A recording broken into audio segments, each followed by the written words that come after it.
Let's go on. Drumheller Stettler, followed by Stony Plain. Well, thank you, Mr. Speaker. We have seen PC ministers flying their family to the Olympics and a premier who wastes money on flights. So it's no surprise that the CEO of Travel Alberta, who makes $240,000 a year in salary, plus $150,000 a year in benefits, saw fit to bill taxpayers for a $150 tuxedo rental as a hospitality expense.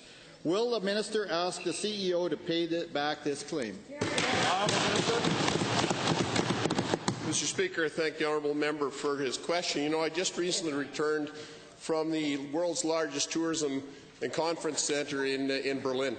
And while there, we met, including the CEO of Travel Alberta, met with a variety of officials from around the world promoting Alberta as a tourism destination, promoting the 139,000 jobs, the 19,000 businesses, and the $7.8 billion tourism industry. These guys want our CEO to show up in suspenders and blue jeans. Thank you, Mr. Speaker. I'll table the picture of the tuxedo on the CEO after question period. Given that the Travel Alberta CEO expensed an $830 meal at a very high-end restaurant in Banff, which the CEO then tweeted that eating there was, and I quote, one more check on the bucket list, does the minister not recognize that this is an open and blatant abuse of taxpayers' dollars?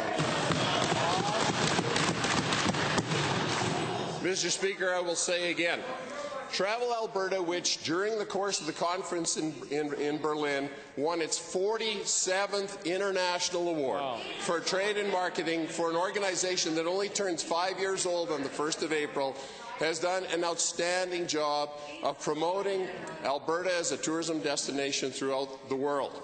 In fact, we were told throughout our time in Berlin that Alberta remains on everybody's tourism bucket list, and that's the bucket list that we're really concerned about. Would it be your bucket list, Rod, or theirs?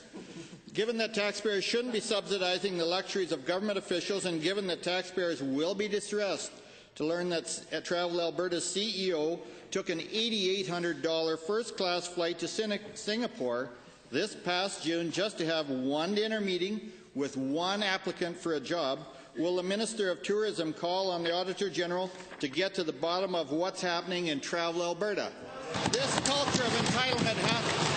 Mr. Speaker, in point of fact, the Auditor General reviews the Travel Alberta along with all the agencies within Tourism, Parks and Recreation on an annual basis, and I'm proud to know and I'm proud to state that we have not had any negative recommendations, and it comes up at public accounts this Wednesday, and they'll have every opportunity to ask those questions. But, Mr. Speaker, I will tell you that our tourism levy grows, our tourism business grows, and if it was up to those people over there, our brand would not be remember to breathe, it would be just try not to choke.